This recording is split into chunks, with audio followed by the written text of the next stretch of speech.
Good evening, everyone. It is just 6 o'clock. Can I welcome you all to Planning and Highways Regulation Committee?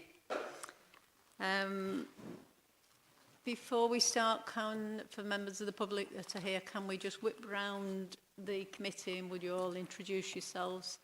Sylvia, would you mind starting? Yes, Councillor Sylvia Humphreys from Bredbury. Councillor Kevin Hart, Hazel Grove. Councillor Laura Booth, Offerton. Councillor Daniel Hawthorne, Manor Ward. Paul Porges, Cheelham North. Sue Broomhead, Senior Planning Manager. Christine Corris, Bredbury and Woodley. Karen Hillen, Legal Services. Damien Eaton from Democratic Services.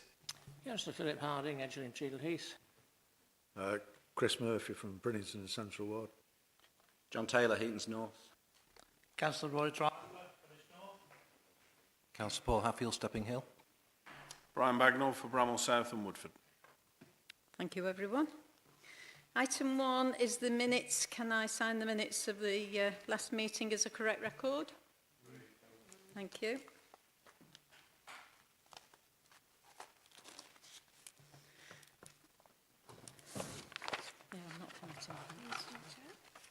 you. Item 2, declarations of interest. Does any member or officer have any interest to declare on anything on Yes, tonight's Chairman, agenda? Paul. Bredbury Curve as board member of Stockport Homes. Thank you. Anyone else? Chair, if I could just confirm that that would be a disclosable pecuniary interest and Councillor Porges would need to lead the meeting during the consideration of that item. Thank you. Thank you.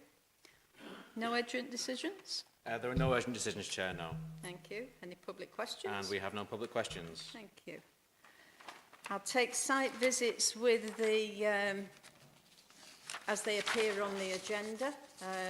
There were 2 sites visited this week and we'll take them with item 6. With your agreement, as we've got members of the public here for Bredbury Curve and Thorn Works, can we do Bredbury Curve, then Thorn Works and then revert back to the agenda? Is that okay with everyone? In that case, can we start, Suzanne, with Bredbury Curve?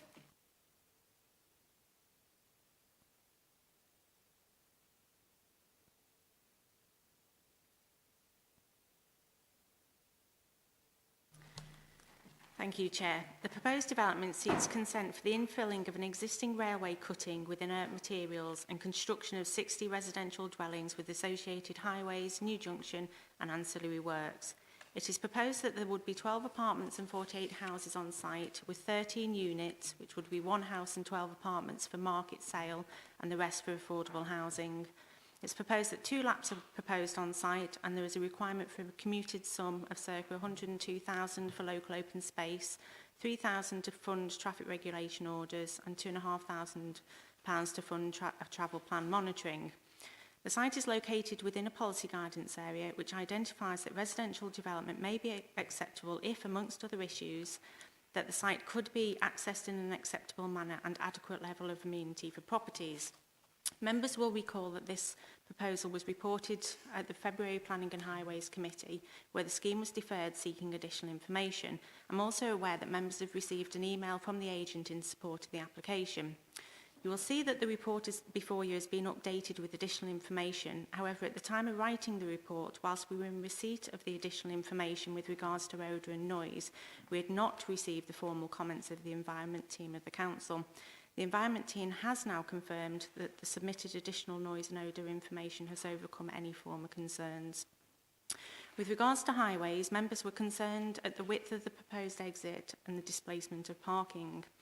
The applicant has therefore provided an additional 2 parking spaces, which totalling 4 within the proposed site for existing properties on Stockport Road East, and have widened the junction to enable 2 exit lanes to overcome previous concerns. The applicant has submitted a transport addendum to assess the impact on the network, and it is considered that the Ghost Island is an appropriate form of junction. I'd also draw members' attention to a similar junction which serving a similar number of properties which operate in a satisfactory manner, located just 170 metres to the east of the proposed site. There are no further updates to the report. The recommendation is one of grant, and I would seek you to defer and delegate to officers to ensure that the payment of the commuted sum, either by a legal agreement or direct payment, is made, and obviously to enable us to issue a decision. I've got nothing further to add. Thank you. Any questions? Brian? Yeah, just a bit of clarity, please. You said we'd received a Mr. Lamb now the agent, because the report states that the agent is TADW Architects. I believe that Mr Lamb is the agent for the application. I can just check with the files, just bear with me. It's just that the report doesn't say that, it says somebody else. Okay, just bear with me.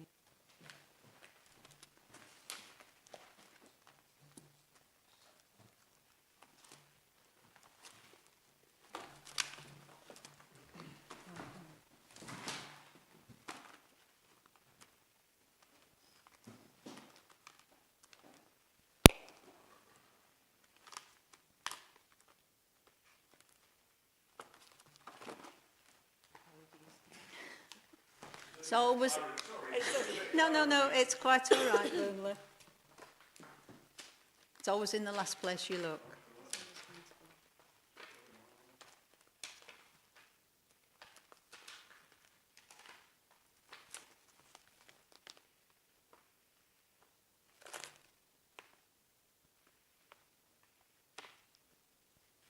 The information that we actually have on file is actually TADW Architects, so whether or not Mr Lamb is working for them, I'm unaware. Okay. Laura?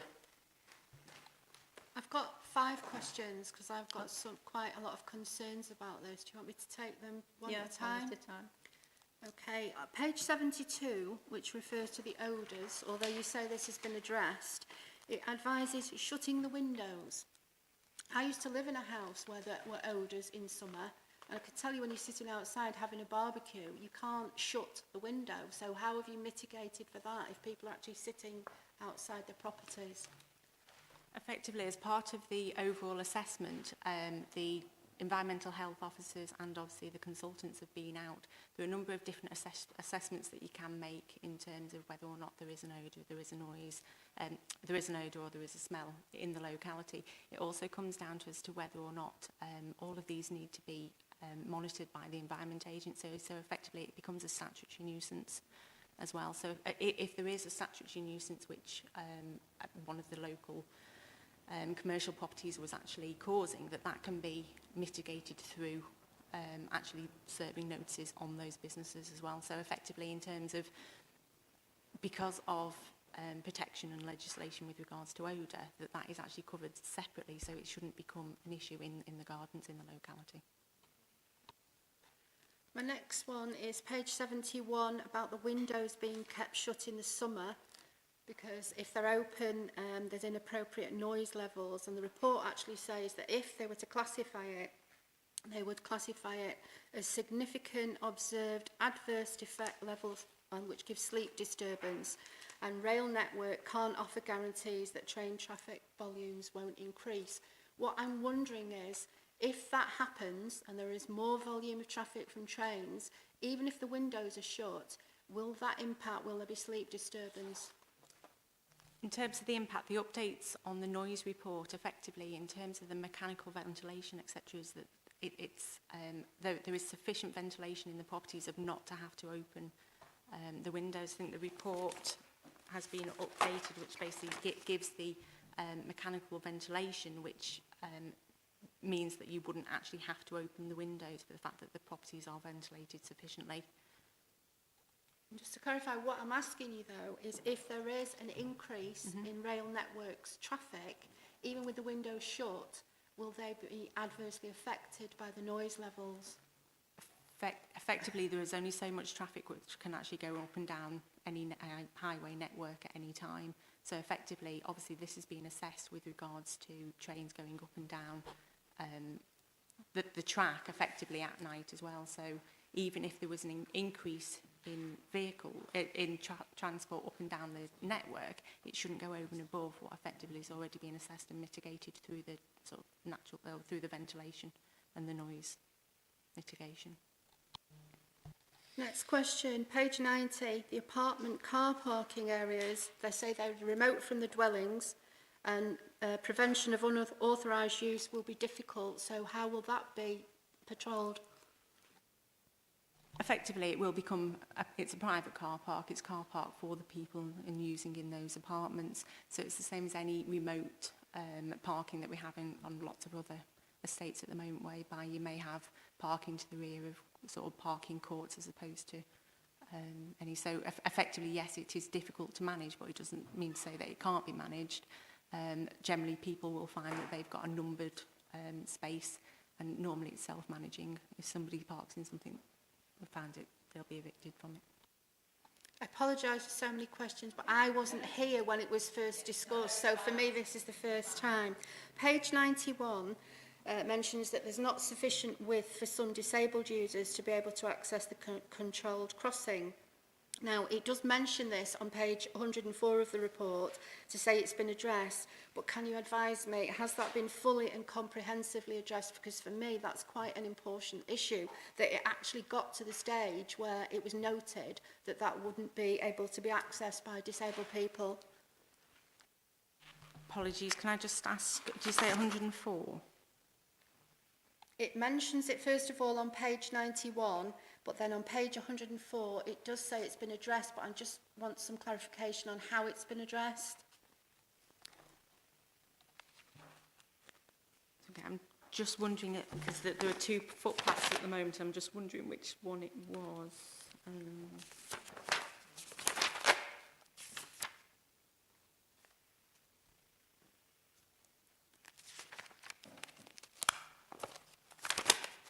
I believe amended plans have actually been received which actually show the widening of that footpath. Oh, let me just check.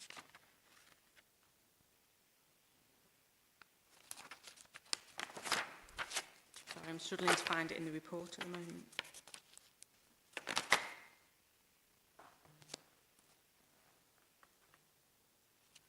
Yeah, there has been an addendum to it, and also there's the addendum to the transport assessment with regards to that area, so it has been widened to ensure that it is satisfactory. So you're confident with that? Thank you. And finally, on page 96, in regards to residential amenity, it states that the level of private amenity to some properties is slightly substandard in relation to residential development SPD. Well, I find slightly a very ambiguous term. Can you tell me how it's substandard? Yeah, we have an SPD which effectively means that you have to have obviously a certain amount of amenity space for each dwelling. Across a site like this, it's not unusual that you would find that it is substandard. In terms of looking at the overall, I haven't got the individual plots and the individual amenity spaces to hand. Effectively, I think on such a scale, when you're looking at 60 properties on a site like this in terms of the topography, and sort of how tight it is, it wouldn't be unusual that effectively that we would have some which is substandard. That there are certainly levels that effectively we would say that we wouldn't go below, shall we say, with regards to it. So effectively the fact that it's before you, it's considered that on balance the overall amenity space on the whole site would be acceptable. Thank you, that's me done. Philip, you were next, please. Yes, has the Director of Public Health been consulted on this application? Bear with me, I'll just...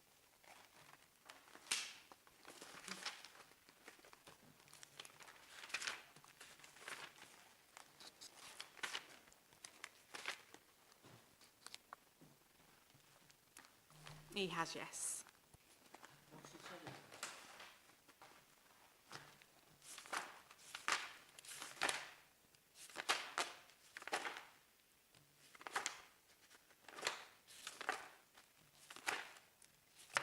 Comments aren't in the report. We haven't received any comments from them. Well, I find that extremely interesting in view of the environmental issues that this particular site and its development raise. And very, very strange that the Director of Public Health hasn't made any comment whatsoever. I would suggest the Environmental Health Officer has obviously responded in full on the matter. And the Environmental Health Officer obviously looking at the noise. Roy, you were next, please. Okay. I'm just going to refer to the letter from the new agency, Salam, which I think you've all received a copy of. I think it's on page 3. What it's all about is saying that where properties are subject to noise issues, there's a proposed system for providing ventilation. It's called a New Air Drip Master. And I've actually got some information on it in the website, so I know what it claims to do. And what the agent says, it should relieve the problem without of odour by allowing fresh air in without having noise at the same time. But what I want to know is, have we got any independent verification in this claim that it actually works at all? Has it been used anywhere else that we know? We can actually say it does work. I know it claims there and what it is, but I don't. Is there any independent proof it actually works? So all of the information's actually been assessed by the Council's environmental health officers, who's obviously aware of all of the different operations and sort of mechanical parts to them, so that they're satisfied that it is an acceptable scheme for the site. Paul, sorry, my mind went blank then. So the solution's a dry master positive pressure unit which draws in ventilation through the loft space into the building. We've personally used them, and after a while they don't work particularly well. They need to be regularly serviced, but they cause drafts and people end up switching them off, you know, because they're more annoyance than anything else. So that's my personal experience of, you know, these dry masters. Thank you for that. Anyone else with a question? Any comments? Laura? I would not want to live in a house where I couldn't open the windows.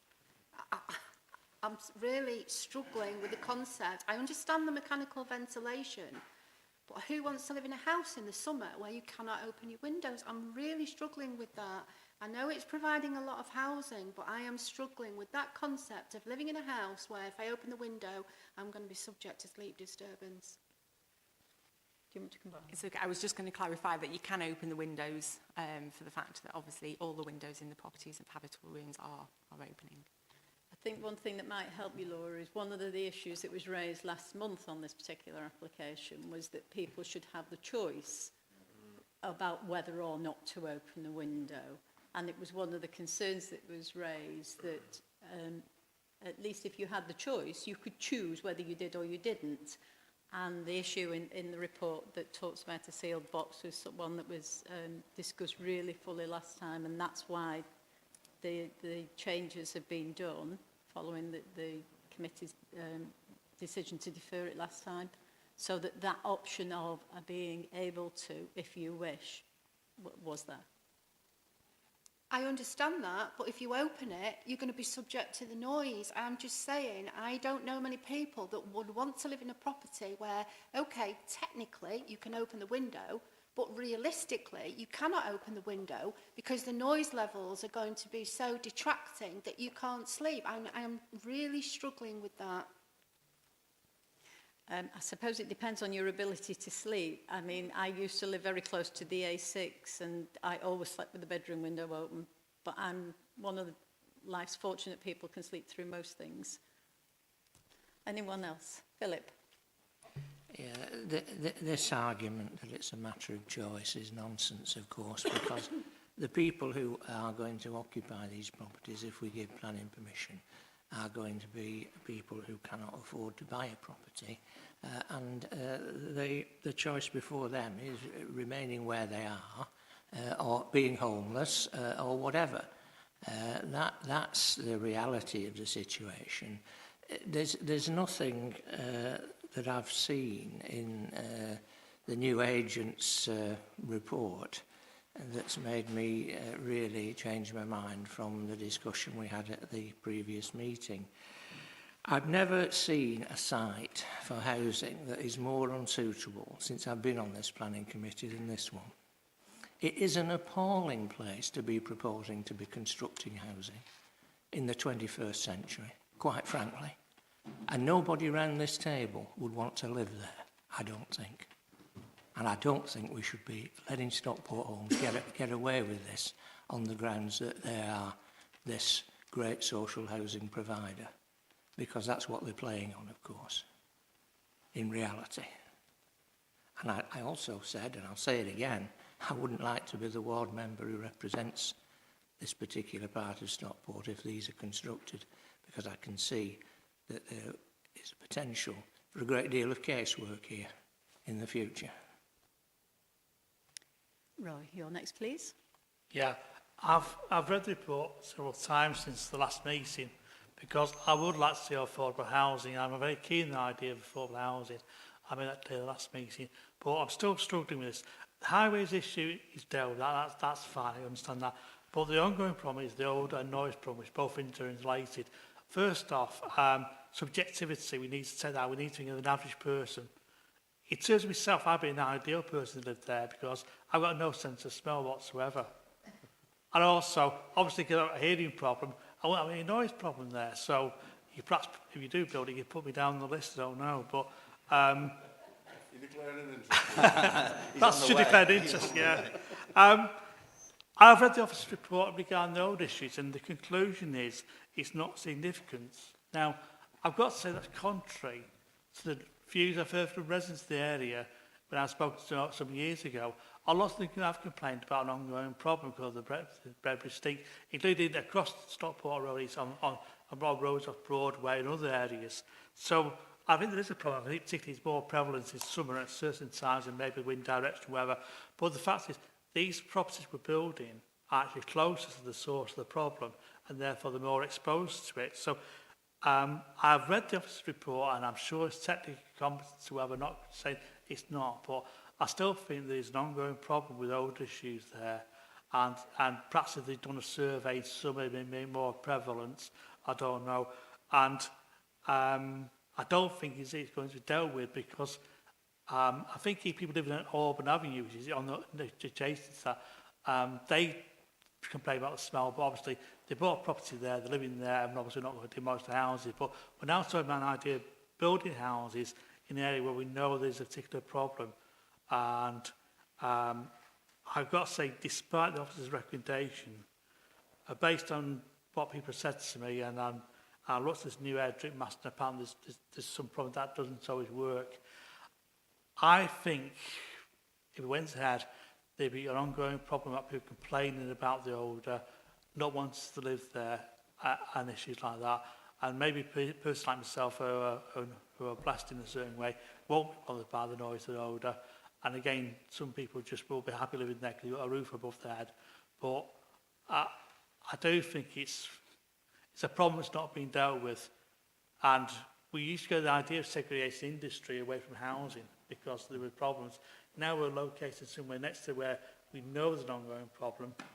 And I don't know what's going to happen with Junction 25, that reopens, but there was a problem there. But I think we're making a problem for ourselves, similar to when we created we had problems with Gauzy Bank in the area, and the idea might well be, it might be a popular state when it opens up, but after that it might be a hard-to-let area, and somewhere we've got a problem with. I say, in terms of affordable housing, I really want it everywhere, but I think on balance on this one, I think the older issue, I'm not convinced about the whether it's a, so on those grounds, I'm probably going to vote to refuse that one. Brian, you're next, please. Yeah, thank you, Chair. We went through this in quite some detail at the last meeting, and we had a site visit as well. And I'm still not sure that we have addressed a number of the issues, and some of which have not been discussed tonight. I do think that this will still have, even with the proposals put and the amended proposals put regarding to traffic management, a considerable impact on the area. We saw on Tuesday morning when we actually drove past the site the length of the traffic that was already there, and it was probably around 10:30, I think, by the time we got there on Tuesday, and there was a significant backlog of traffic. And the existing residents that live there at the moment, this will still impact on them as it would have done at the last meeting. I still don't think we've resolved that. If you live in those properties where you can park outside your house at the moment, you'll have some parking, but some of it is on the new site as well. And we've just heard today that that will be difficult to manage, and I think that will cause problems for the existing residents. And I think I said it last time, that I think every member around this table welcomes and supports affordable housing being built in the borough. And we would like as much as we can, but it has to be the right affordable housing in the right place. And I think we've attempted to resolve some of the issues, and it's a challenging site. If you look at it in the present, it's an extremely challenging site to get anything built on there. And so in some respects, I give them a gold star for attempting it. However, I think what the current proposal is, there will be issues for the residents that live there now. I think there'll be issues for the residents that may choose to live there. And we talked a lot, I think Daniel mentioned last time, about living in a sealed box, which was a comment in the report, on the original report. And I think some measures have been put in to mitigate that, but I do not think that they resolve them. I think the people that choose to live on the site will have issues around noise, and they will have issues around odour. I think the current residents will have issues around parking, and I think they'll have issues around traffic. And I don't think it's fair on either sets, particularly the people that are there existing, because, you know, they have got a quality of life and a residential amenity currently, and I think that this will affect that residential amenity. It may be subjective, but I think the traffic issues, which we did discuss at great length last time, have not been mitigated sufficiently in my view, neither has the parking. Thank you. Anyone else? John. Thank you, Chair. When I saw the update of this, I contacted my youngest daughter, who lives in a shared ownership scheme in central Stockport, where she is a resident of the councillor on my immediate right, Councillor Murphy here. She's got a mechanical ventilation system, which I was concerned about before she moved in, but is in fact very quiet. She's never overridden it. The odour phenomenon which is most pressing in the area is that on a good day, and I emphasise that, she's downwind of Robinson's Brewery. And obviously an odour is, you know, well, yeah, the thing about an odour is that in some respects that comes down to taste as well as everything else in this equation. But she's very happy in this particular location, which I think, as other members have alluded to, gets her adequately housed in modern refurbishment at a price that she can cope with. And that in Stockport is an absolutely major challenge. I accept completely that this piece of land is extremely difficult to develop, that there's been a lot of scrutiny which has made improvements to various aspects of that development, and as far as I can see, has done so to a level at which people, willing occupants, tenants, shared owners or whatever of these properties will be found in sufficient numbers to take the balanced decision to want to live on this site, probably not with a very large number of other alternatives available to them, but one of those is obviously staying in a variety of multi-occupation, which they would deem to be worse than here, like staying with your parents as you get into your 30s and things like that. So I think that on the whole, a very good job has been made of making this a viable development site, and I shall be supporting it. Chair, I'd just like to clarify, I've been told at previous planning meetings, if you want to request a named vote, you have to do it before the vote has taken place. I would like to ask at this point for a named vote, please. Anyone else? Chris. Yeah, thanks, Chair. I mean, I wasn't at the last planning committee, so I don't know what's gone on since the last planning committee, but I certainly know the area, and I've got friends who live on Weybourne Drive, which is just down the road. And the problem where this is situated is the traffic is atrocious. It's atrocious. At any time during the day, it's difficult to get up Weybourne Drive if you're turning down towards Stockport. The traffic lights don't let many cars through because of Bents Lane, because there's lots of traffic coming down Bents Lane. And to me, it'll just make the area worse. And I think it's an highways issue that I don't think we can live with. I mean, if they'd tried to put something in that brought the traffic out at the traffic lights at Bents Lane, it would have been a better solution. And maybe one way into the site and one way out.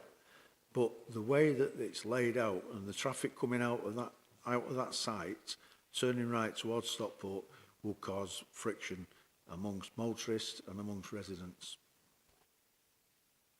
Have I missed anyone? Do you want to comment? Do you want to wait for my comments and then comment? Right, I think you're all taking an unnecessary gloomy view on this one. It's in my ward, and if Philip's right, I may be the one to suffer because I'm the one up for re-election in May. But the alternative to allowing housing on this estate, on this particular area, is that it goes to industrial. Industrial use on there, I would argue, would make the current residents who live in that area's life even worse, because the potential for more traffic on that road, which has just been mentioned, is greater with an industrial use than I believe it will be with a residential use. Particularly this residential use, since so much of that property would then be affordable housing, and by its very nature, people who live in affordable housing, the car ownership is somewhat lower. I think the developer has gone a long way to doing what not only this committee but also the area committee asked for, in terms of allowing 2 lanes to get out of this new development. So you've got one turning left, one turning right, which Weybourne Drive don't have. Chris will bear me out because he says he's got friends there. Works perfectly well. Elm Tree Road down the road is exactly the same for a greater number of properties and works perfectly well. And this is all out onto Stockport Road, which, let's not forget, is a distributor road. I take your point that you made that on Tuesday when we passed, it was busy. It's always busy. It's a busy road. But that traffic was moving. I moved from Hazel Grove, and trust me, the A6 in Hazel Grove does not always move. It certainly doesn't move in the way that Stockport Road East moved. It's busy. I don't disagree with you for a minute, but it moves eventually, possibly. In terms of the ventilation and the odours that people have been talking about, in the main, in recent times, have been as a result of the effect of Junction 25, which has now closed and ceased to operate as such. It's actually a storage now, so there's no odours coming from there at all. And as Suzanne said, when it comes to odours, it's beyond our remit to control it. It's down to the Environment Agency, and there is other legislation. We cannot do this in planning. We cannot take account of where there is other legislation that could mitigate it. I think the developer has done everything that we've asked for. I think all the issues that were raised last time have been covered. And like John, I will be supporting this. I would like to see more residential properties in Stockport and more affordable residential properties. And I think, as I said at the beginning, I think you're taking an unnecessary gloomy view of it. I think if you talk to the people who currently live in that area, Weybourne Drive is one of them, but there are others. I don't think you would find that there isn't a mass exodus. There isn't, umpteen for sale signs up on those properties. And I think that speaks for itself. Suzanne, did you want to say anything? Yeah, I was just going to reiterate the fact that obviously the council's environmental health officers and highway engineers have all looked at this in great detail and are satisfied with the obviously reports which have come forward. It is considered based on highways, noise and odour that the scheme is acceptable. I'd also like to draw members' attention again to this is a policy guidance area where residential development has been deemed to potentially be acceptable, and based on the evidence before us, it is considered that it is an acceptable location for residential development. Yeah, just 2 comments really, one for each of you. It may be a gloomy view, that's your right as chair to have, but we haven't got a warehouse scheme in front of us tonight. We've got this scheme, and we have to decide this scheme that's in front of us, not a potential scheme. And any warehouse scheme, we would look at that with its views. And I accept the officer's view also that the officers have looked at this and given us their view and said that they think it's right. However, as elected members. We don't have to agree with them. We are here to scrutinise those decisions, and that's the job of this committee. So whilst they may give us a view and they may professionally agree with it, we don't have to agree with them.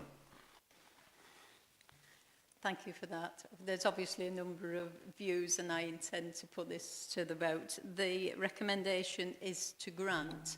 Will those in favour please show? As a name vote has been called for, Chair, I'll read them out in turn. Thank you. Councillor Taylor, Councillor Hawthorne, the Chair, 3-4 Chair. Those against? Councillor Bagnall, Councillor Hadfield, Councillor Driver, Councillor Murphy, Councillor Harding, Councillor Humphreys, Councillor Hogg and Councillor Booth. That's 8 against, Chair. Thank you for that. That application is refused. Yes. Sorry, can I just ask for the reasons why you believe the application's been refused? Other than we don't like it. I know it doesn't.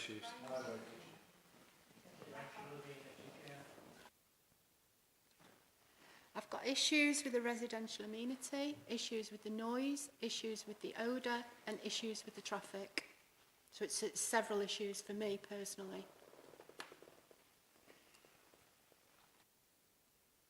Okay, so I've got highways, residential amenity in relation to odour and noise. So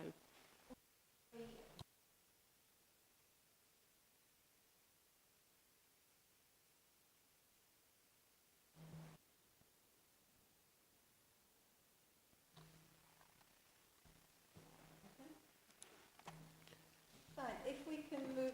Chair, I can collect Councillor Porges. Oh, yes, yeah. All right, we will wait.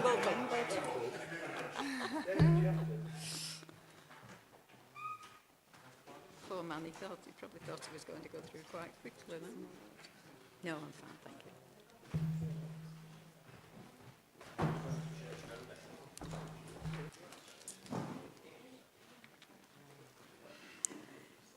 you. Okay.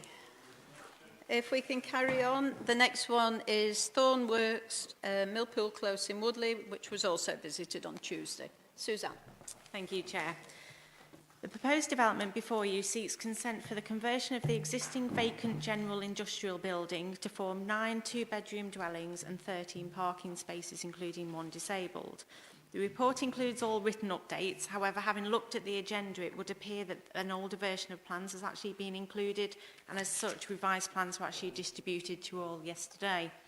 The revised plans clearly show the admission of dormers from the east, south and west of the roof slopes and alterations to the northern gardens as not to affect the public right of way.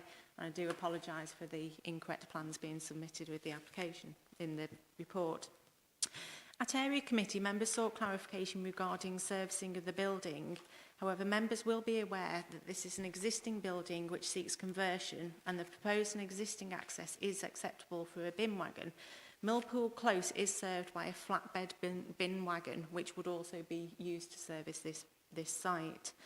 The proposed access includes both pedestrian vehicle and passing places, both of which are located at an acceptable distance from the properties and Millpool Close.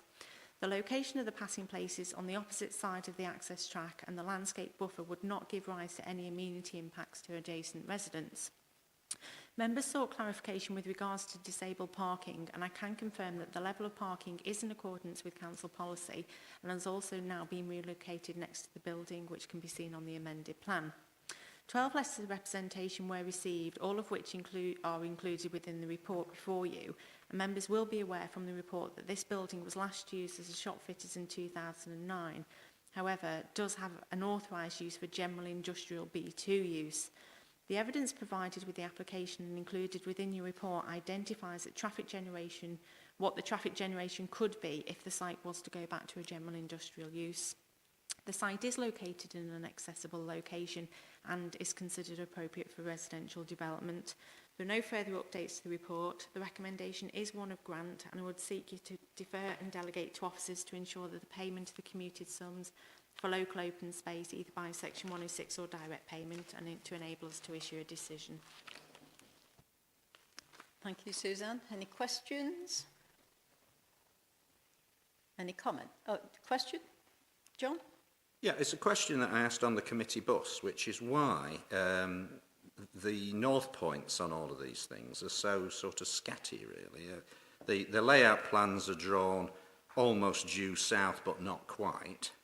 And then you've got to do mental gymnastics to relate this to the elevations, and it's just very hard work. The other thing that I say quite a lot is, and it's not the actual developer's fault, this, is that when you put things on an iPad, which is the standard piece of kit that we're all using, it becomes impossible to read the notes. Thank you for that. Any other questions? Comments? Oh, question, Paul? Are we happy with the access to the site for construction purposes? Obviously, there's a low-level bridge and a humpback bridge for access, so are we happy with the access? In terms of the access, that's obviously something for the developer to actually take on board in terms of the conversion. I would suggest it is a conversion as opposed to a complete redevelopment, so therefore you can use smaller vehicles. Obviously, if a bin wagon or a flatbed bin wagon can get up there, they're just going to have to factor that into the build costs effectively. But yes, I mean, vehicle traffic can get to the site. Any other questions? John? Just tacking on from this, it was a comment that I made on site, is can a fire tender get under that little bridge? Because there's quite a lot of property under that bridge now, and there'll be even more if this gets built, and it's a long stretch to run a load of hoses in a hurry. In terms of a fire tender probably would struggle to get under the bridge. However, we've got the same issue in terms of smaller vehicles would be attending for the Millpool close as well. So emergency vehicles can get to the site. Any other questions? Any comments? Roy? Yeah, just going back to the issue about construction traffic, and when we discussed that on the site visit, I think we need to agree that before we actually start work on site, particularly if the road or the track, who we perhaps best describe it, leading down there perhaps needs to be improved by putting gravel down to make it a suitable service for vehicles to get down. I don't mean just large construction vehicles, but obviously some of the people working on sites will probably driving ordinary vehicles who need to get on site and not be parking on residential roads. So I think that's what needs to be agreed before that construction starts as part of the agreements, rather than start work and then find there's problems. Sorry. It is proposed that a construction management plan would be conditioned as part of the application. Philip, you're next, please. Yes, thank you, Chair. Well, I must admit I didn't know this site existed until we actually went to it. I've never been down in that part of Woodley before. I think it is quite an ambitious scheme, this really, when you look at the state of the premises and what they're proposing to do. I think somebody should take a photograph of it in its current state, and we have one if this particular application is ever implemented, and we go and have a look at it on a future review of outcomes, because it is very well tucked away, and of course with its current use you could have a very nice hidden scrapyard down there without having to come to the authority and make an application. Not that I'm in the scrap business at all, but this thought did occur to me when we went down to have a look at the site. So I think it's a tricky access and it's a tricky scheme, but I think at least it will generate 9 apartments if it's actually implemented. Thank you. Brian? Yeah, thank you, Chair. Yeah, I agree with Councillor Harding that it is an ambitious and a challenging application, and like him, I'd not been to this part of the borough before and was quite taken aback that the original building was there in the first place, if I was honest. But it has got a current use, so it could be put back into that use straight away. And I do note the concerns of some of the residents, particularly about ownership of particular land and who maintains various things, which I'm sure that legally they will be able to deal with, and that's not for this committee to make a view on. But I think if the developer can deliver this plan, it will bring an old building back into use. It will be a very pretty place in which to live. And as long as we manage it with the correct amount of conditions and ensure that it's monitored, then I think we should support it. And I think Councillor Harding's point about a review of outcomes too is very valid, because this can, if it's delivered, show what some of the older currently derelict buildings within the borough can be utilised to. So it's challenging but deliverable. Thank you. Paul, you're next, please. Yes, I visited the building. It's good to see an application of this type bringing a historic building back into use again. And I said the area is great. It would be nice if they could purchase maybe the old dilapidated pond area at the front and do some sort of use with that in the future, you know. So, yeah, I support it. Thank you very much. Anyone else? If not, the recommendation is to grant. Do we agree with that? Thank you. That application is granted. If we can now go back to the beginning, and Church Road Services, Church Road, Cheadle Hulme. Suzanne. Okay, can I just confirm the previous one was a defer and delegate to officers for the legal agreement? My apologies, I should have said that.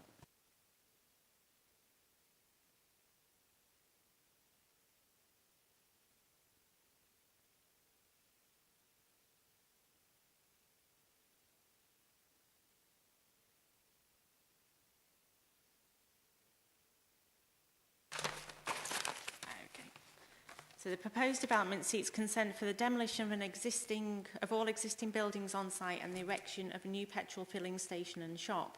The development is proposed to utilise the existing highway access points onto Church Road, with the proposed pumps to be situated near the front of the site and the shop to the rear. Members will recall that this application was deferred from the December Planning and Highways Committee to enable the applicant to demonstrate that the employment use of the site was no longer viable and to allow additional assessment of highways impact, especially relating to afternoon peak traffic. Following a deferral from Bramhall Committee in March, members have also now undertaken a site visit. The report before you includes all of the relevant updates and clearly identifies that the site is no longer viable in its previous form due to saturation in the market of similar businesses, with the previous operator now relocating to Holmes Chapel due to the saturation. It is also accepted that there is limited demand for the type of premises currently on offer on the site, and the need to demolish and rebuild to accommodate alternative employment uses on site may make the site unviable to prospective occupiers. Based on the evidence supplied, the proposal is considered to accord with the development plan policies relating to use, loss of employment and retail impact. Following the last Planning and Highways Committee, the Council's highway engineer has further assessed the submitted information and has undertaken additional site visits during the afternoon peak and has confirmed that the original comments are robust and accurately reflect the highway's position. It is considered that the redevelopment of the site would be acceptable in highway safety terms. The highways engineer update is included with the report before you, and based on that evidence, it is not considered that the proposed use would give rise to conditions prejudicial to highway safety, and as such a refusal on highway grounds could not be sustained. The applicant has offered a payment of £5,000 towards investigating whether residential parking is required, and as such any planning permission would be subject to either a direct payment or a Section 106 to secure these monies. Based on the additional information before you and the robust analysis of the traffic situation and use of the site, the recommendation is one of grant, subject to conditions, and either the payment of £5,000 towards investigating resident parking or the signing of the Section 106 for the same.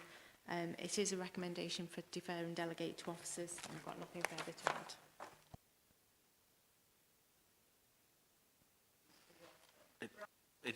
It's just a point of clarity, actually. Sorry, I'm picking up on clarity tonight. Yeah. You said it was deferred twice, I think, from this committee, and it wasn't. It was deferred from the Bramhall and Cheadle Hulme South Area Committee.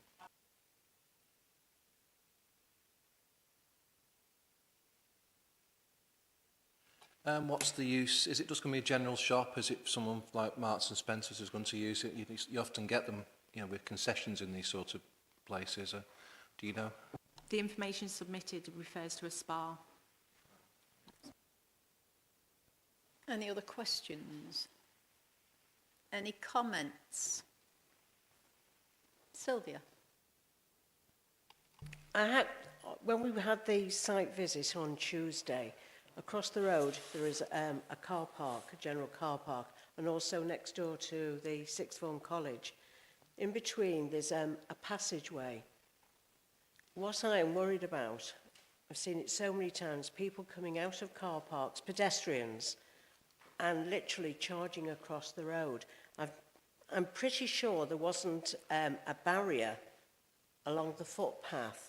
And I'm wondering, is it possible that we could have a barrier put there to make people more aware of just not charging across the road to go and get their sixpenny bar of chocolate?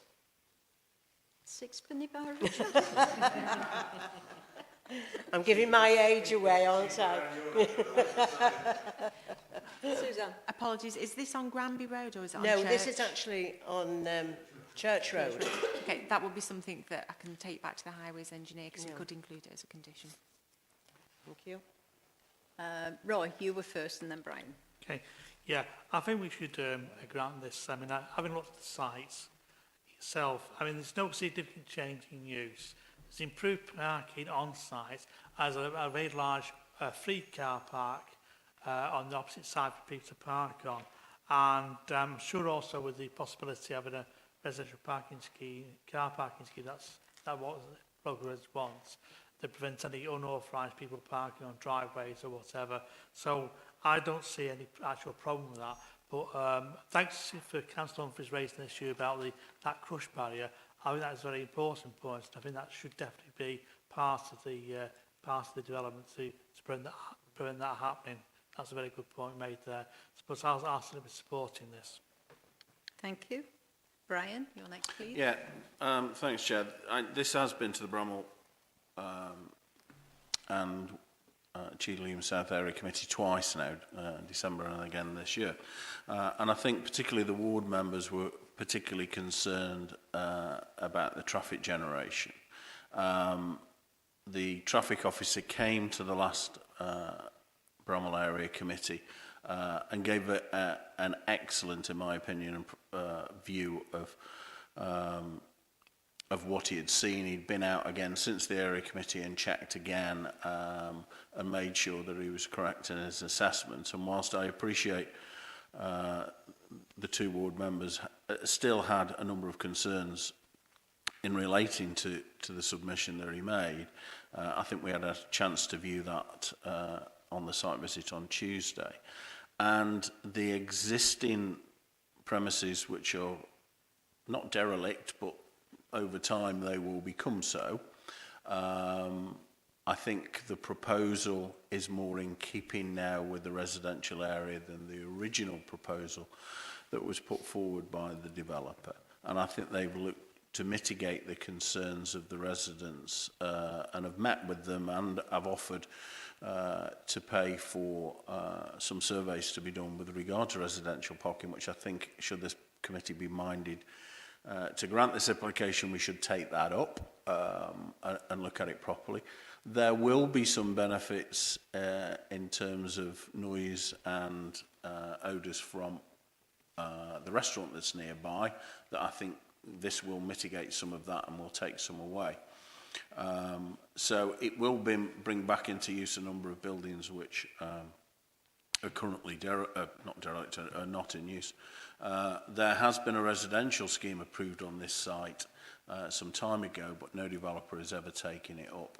I think the redevelopment of the site, there has been a loss of a convenience store a number of doors up from the proposed site, which may or may not come back into use at some point, but currently there is not a convenience store there. There is one some distance away at the co-op. So taking into account the concerns of the residents, which are very genuine concerns, I think the traffic officer has given us enough information to be able to put those fears aside, and I think we should support the application. Thank you. Anyone else? For the benefit of people who weren't on the actual site visit, I'd like to crystallise a couple of comments that I thought were highly relevant. One from the traffic officer who said, why would people living on this street want to pay £30 a year for a permit to do so when it appeared that almost everybody who parked on this street was already a resident, and that struck me as being quite a sensible point to make. And the other point, which is partially in opposition to that, but not entirely so, was that of our chair, who said that it would be tactful and diplomatic if the applicants, having made an offer of this £5,000 to conduct a survey, we did not give the residents the opportunity of taking advantage of that offer. And all I'm saying is that I think you could get to the bottom of this with the residents for far less money, and I don't want to waste the applicants' money on what I think is a scheme which in almost every respect, in fact every respect, is superior to what's on the ground at the moment. So I think it would be relatively easy to do enough to persuade the residents that they didn't want to be shelling out money for something that they didn't have to without incurring a £5,000 cost, but by going through serious motions to get to that point in hopefully a couple of £100. Anyone else? I agree with most of the things that have been said, with the exception of John's last comments. I think the residents have got a real concern about potential parking in the area, and I think that the surveys that will show what is actual fact, and I don't think it will do any harm to allay those fears. And if it costs the developer a small amount of money, then I'm sure the developer is big enough, or would not have offered the money in the first place, except to do it in the public interest. So my view is, yes, I'm happy to support this, but I do think that we should take the developer up on their kind offer to pay for the residents-only parking surveys. Yeah, they did offer at the area committee, having met with the residents, and they are willing to fund it as part of the development. It's my understanding. Yeah, I think that's perfectly acceptable. The recommendation is to grant. Do we support that? Thank you. That application is granted. Item 3 is 166 Moor Lane, Woodford. So the proposed development seeks consent for the erection of a two-storey side extension to an existing semi-detached dwelling located within the Greenbelt. No representations have been received from neighbouring properties, and whilst the development would represent a 76% increase in volume over the original dwelling, the applicant is proposing to demolish an existing side extension and outbuilding, which would result in an increase over the current position of just 18%. The application site is located in Ribbon Development on the north side of Moor Lane and would not project any further into the open undeveloped areas of Greenbelt. It is considered that the proposed development is acceptable in the location, is sympathetic to the character of the area, and would not detrimentally impact on the openness of the Greenbelt or reasons for including land within it. There are no updates to report on, and the recommendation is one for approval with conditions to be imposed, removing permitted development rights associated with any extensions. Nothing further to add, Chair. Questions, comments? Happy to agree? Thank you. Item 5 is also Moor Lane, but number 22. Suzanne.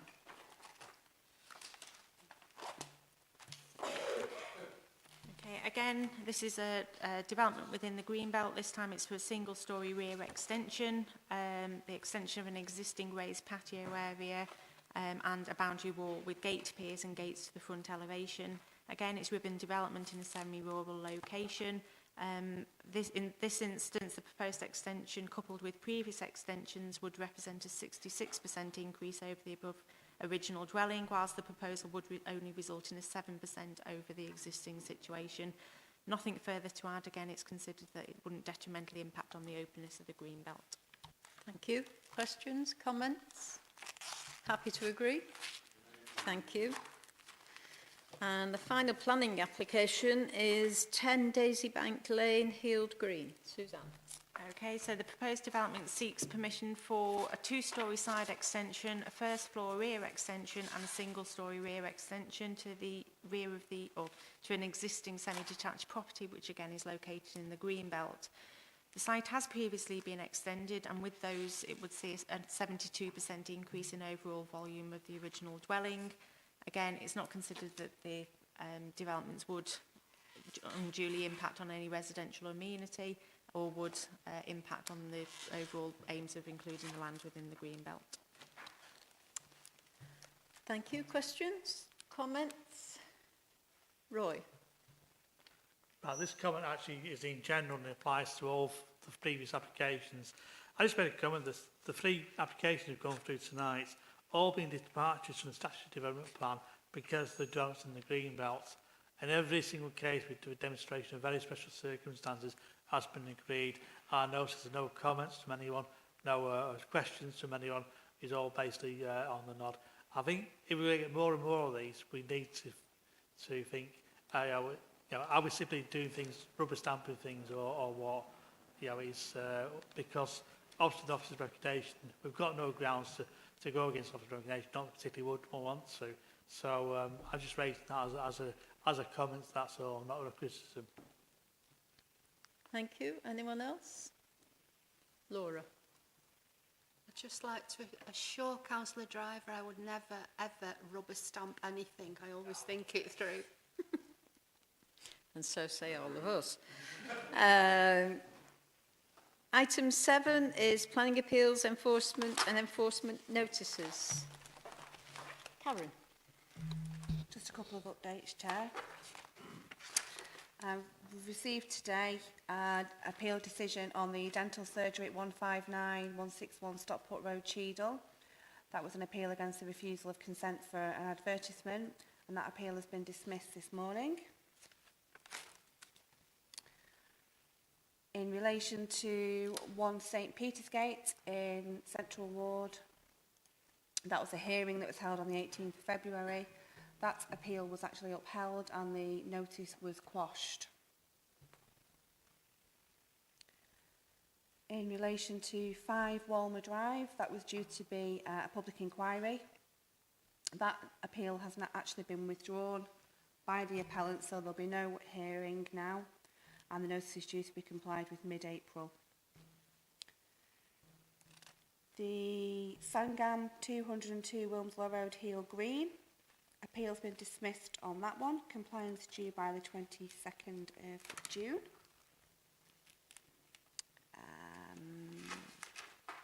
In Central Ward, 72 Aswood Lane East.